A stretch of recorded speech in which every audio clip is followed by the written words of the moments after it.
يلا بصي هوريكم سمك العجينه. شوفوا بسم الله ما شاء الله، شوفوا قلبه مفتح وطري والله العظيم كانت ريحته تحفه قوي يا ولاد، كانت حلوه حلوه بطريقه لا تتخيلي. مش بقول كده والله عشان ان انا اللي عامله، والله كانت ريحته جميله، كانت طالعه ما اقولكيش لاخر الشارع كمان. شوفي على فكرة الكاميرا ظالمة السندوتشات، يعني السندوتشات أتخن من كده، بس هي علشان على بعد وبعيدة شوية في التصوير فهي باينة إن هي مش تخينة، بس هي فعلا في الحقيقة أتخن من كده. بسم الله ما شاء الله زي العسل، زي قلوبكم وعيونكم. حبايب قلبي عاملين ايه؟ يا رب تكونوا بخير وصحة وستر من رب العالمين. كل سنة وانتم طيبين. المدارس يا جدعان يعني خلاص احنا خلاص هنقوم من بدري، وكل يوم هتقومي تظبطي لعيالك سندوتشات وهتعملي لهم اللانش بوكس بتاعهم علشان يروحوا المدارس. كل عام وانتم بخير وينعاد عليكم بالخير يا رب كل سنة، اللهم امين.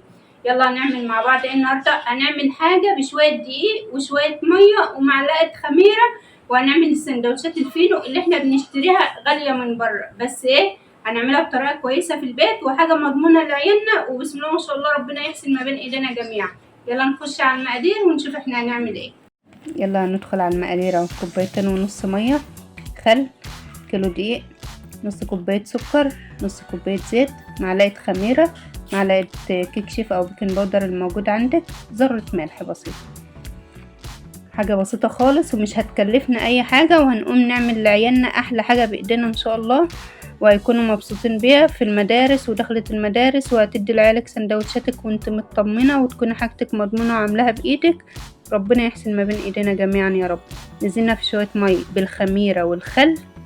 انا حطيت دلوقتي معاكم كوبايتين ميه وسبت النص على جنب، لان الدقيق ما هو زي الدقيق، يعني في دقيق بيقبل سوائل ودقيق ما بيقبلش، واحنا متفقين على كده. نزلنا بالخميره والملح، ذره الملح بسيطه خالص ما تكتريش ملح، والسكر والكيك شيف، وهنزل بيهم بثلاث اربع معالق دقيق. دي بنعمل ايه بقى؟ دي بنربي الخميره، بتربي الخميره وهتركنها في جنب كده قيمه 10 دقايق ربع ساعه بالكتير، هتلاقيها بقت معاكي ايه اتربت وبقت تخينه كده. وحطيت معلقه الخل كمان اهي، دي معلقه واحده بس هي كانت ناقصه شويه فحطيت كمان شويه، بس هي معلقه خل واحده، وغطيت عليها وهركنها في جنب. اركنها في جنب مش هطول عليها، يعني على ما اضرب الدقيق بشويه الزيت وهروح اجيبهم، يعني ايه 10 دقايق بالكتير هلاقيها بقت خمرت وبقت حلوه. حطيت هنا الكيلو دي وحطيت عليه نص كوبايه الزيت مع نص معلقه الكيك شيف، وهنضربهم مع بعض كده ياخدوا يدوا مع بعض على ما ايه، على ما الخميره بتاعتنا تتربى. دي اسمها ايه؟ بنربي الخميره. اما تربي الخميره دي لاي معجنات عندك بتطلعها هشه وريحتها جميله وبتخليها بسم الله ما شاء الله يعني هشه ومنفوخه وحلوه قوي. جربي كده تربيه الخميره دي وان شاء الله مش هتندمي. شوفي تقلت ازاي، تقلت وعملت فقاقيع ورغت كده، اعرفي ان كده خميرتك ايه سليمه 100%. هتنزلي على الدقيق كده على طول وهتضربي تاني. ايوه نضفي كده، نضفي البوله ما تسيبيش فيها اي حاجه. دي مقادير واحنا عايزين نمشي عليها واحده واحده، وان شاء الله كلكم شطار وهتعرفوا تعملوا كل حاجه باذن الله. عجلنا العجينه اهي، شوفي هتاخديها كده يمين في شمال في شمال في يمين، هتلاقيها جامده شويه. كنت سايبه بق ميه اهي ما يتذكرش كده في النص كوبايه اللي كان باقي، حطيته. ولما حطيته العجينه بقت دلوقتي ايه 10/10 في ايدي اهي، ملمسها ناعم وجميله جدا. يعني الوقت كيلو دقيق خد مني كوبايتين ونص ميه بالظبط. ممكن كيلو دقيق ياخد منك كوبايتين ميه، ممكن كيلو تاني ياخد منك كوبايتين وربع، ده خد كوبايتين ونص ميه بالظبط. هلبل بقى البتاع اللي هو معايا ده العجان شويه زيت، واغطيه كده بستريتش او باي كيس عندك. لو ما عندكيش اكياس خالص ولا ستريتش ولا الكلام من ده، حط عليه صينيه، حط عليه اي حاجه، وفي البوله اللي انت عجنه فيها عادي سيب حته العجينه فيها. لما تخمر زي كده هنيجي بقى الوقت ايه هنكورها كور، هنكور العيش الفينو ده كور، وهنشوف كده واحده واحده مع بعض اهو. شويه زيت كده هتدهني الرخامه اللي انت بتعملي عليها وهتكوريها كور، وما شاء الله هتبقى عيالك مبسوطة وهتجهزي حاجتك وتبقى حاجتك في الفريزر. العيش الفينو ده اعمليه وحطيه في الفريزر واسحبي منه طول الاسبوع. عايزة تعملي كيلو، عايزة تعملي 2، زي ما تعملي الكمية اللي انت عايزاها. انا اديتك مقادير كيلو اهي، وان شاء الله باذن الله هيطلع منك مظبوط 100. انا بوزن العجينة كده، عايزة توزنيها زي ما انا بوزنها براحتك، انا وزنها كده 60 جرام. لو انت عايزاها اكبر من كده دي حاجة ترجع لك، لو انت عايزاها اقل من كده برضو دي حاجة ترجع لك. 60 جرام 65، ما تزيدش عن كده. كده السمك بتاعها يبقى كويس. هتيجي بقى هتبططيها بالشكل ده وهتلفيها رول.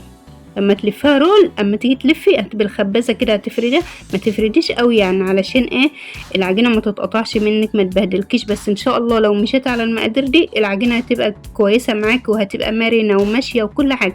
يعني العجينه ما كانتش محتاجه الخبازه اللي انا كنت بخبز بيها دي، بس انا بوريكي علشان لو انت مثلا عايزه تعمليها بخبازه تعمليها عادي.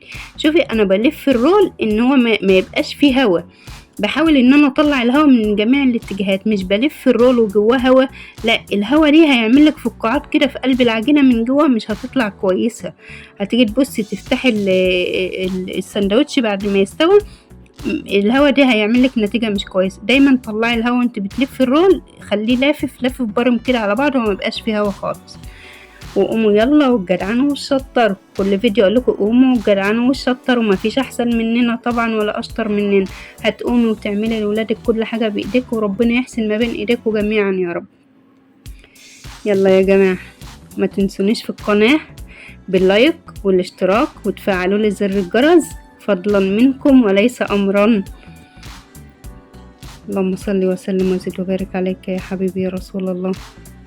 شوفي انت دلوقتي هتقولي ايه، هي العجينه دي اللي هتطلع لي سندوتش عيش فينو بالرفع ده والسمك ده، هي هتطلع لي سندوتش عيش فينو؟ ايوه هتطلع لك سندوتش عيش فينو.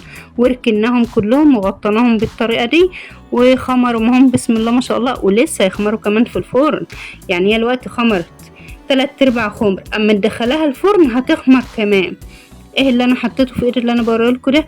انا حطيت هنا صفار بيضة على حته سمنه او حته زبده اللي موجوده عندك. انا عملت زبده، لو انت ما عندكيش زبده حطي حته سمنه، لو ما عندك السمنه حطي شويه زيت. دي صفار بيضة على حته زبده كانت عندي. هتدهني الوش كله كده عشان يطلع من الفرن مورد وزي العسل زي عيونكم ان شاء الله. هتدهنيه كله كده بالطريقه دي وهتخبزيه. بيقعد في الفرن قد ايه بقى؟ ايوه شفت اللي انا بمسحه ده، اي حاجه من البيض نازل امسحيها، ما تسيبهاش على الصاجه اللي انت بتعملي فيها او على الصينيه علشان ما تلزقلكيش الرغيف، وممكن تتحرق وتحرق لك حواليه كده، بيبقى منظر مش حلو. يعني افضل حاجه ان انت تمسحيها وخلاص. نزلنا على الفرن اهو، هنحطهم بقى يقعد في الفرن قد ايه؟ من 12 دقيقة ل 15 دقيقة بالظبط، ربع ساعة بالظبط او اقل من ربع ساعة. بسم الله ما شاء الله يكون طالع زي العسل زي كده. شوفوا في لحظة احنا شاطرين ومحدش اشطر مننا، وكل حاجة هتعملها بايديك وكل حاجة هتبقى ممتازة بين ايديك ان شاء الله.